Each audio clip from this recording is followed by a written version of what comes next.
Hey, I'm Becca with the Happy Ever Crafter, and since I've been doing this crafty professional thing for quite some time now, I have a handful of different Mother's Day card options that I can show you how to make. So I thought, why not compile them all into one video and walk you through how to make them so you can try and make any of these for your mom for Mother's Day this year. Let's do it. Okay, so this first one is super simple. Basically, cut a card to whatever size you want it and then block off a line down the middle of it with washi tape. Then you're going to use a black fine liner pen, I'm using a micron pen here, to doodle in some really simple florals. It's truly like the simplest flower shapes, some leaves, some petals, some berries, over and over again along the top and the bottom border of this washi tape. And then once you've filled it all in, you're going to peel off the washi tape. This is genuinely the best part of the whole thing. And you're going to write in your greeting. I actually like to write the word mother first, so it's centered, and I'm doing mine in calligraphy, but you can use whatever you want. And then you just fill in the rest of the words, and voila, card number one. For this second one, we're using black cardstock paper. You're going to use a pencil really nice and lightly to make the outlines of your letters M-O-M. You want these to be really nice and blocky.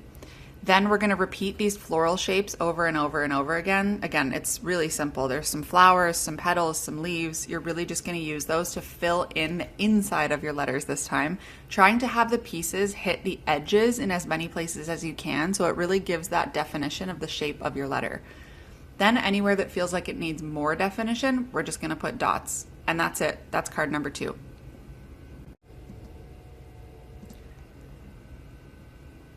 Okay, the start of this third one is really similar to the last one. We are going to use white watercolor paper this time, and we're going to block in our letters that same way in pencil.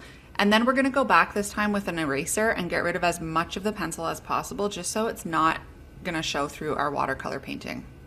Once the letters are ready, you're going to fill up your brush with color and put little dots in the middle of the O. Then rinse your brush completely just so there's clean water on it, and pull out those middle dots to make some really basic petal shapes. You could also dab a second color into the middle, like orange or something, for a little bit more pop, and then use that same pink color to fill in the original M's. Nothing fancy here, just color them in. Then lastly, go back to your flower and add in some green petals and just mess around with it until you're happy. Once it's dry, cut it up, fold it, add any little greeting inside that you want. I just wrote thank you because we need to thank our moms more, obviously. And that's about it. I love the shape of this one because it can so easily be turned into a bookmark. Okay, last one. Again, we're using washi tape for this one, and this time I'm putting 2 rows of it and cutting it into kind of a rectangle instead of just 1 row of washi tape. Then I'm using a Tombow brush pen. It's just a light blue color, and I'm making horizontal and vertical lines going down both directions on the card. It really doesn't matter that these lines are not perfectly straight. In fact, I actually prefer it that way. It just looks more handmade, and I run them right over the tape. Then I cut the card to the exact size I want so that the washi tape is centered where I want it, and I outline that washi tape in red.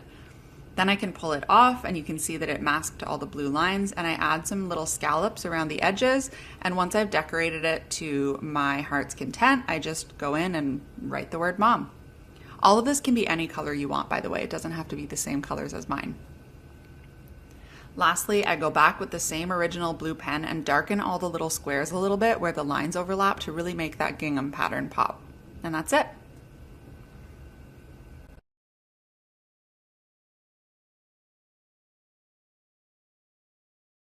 And there you have it, 4 easy Mother's Day cards that you could make in a pinch.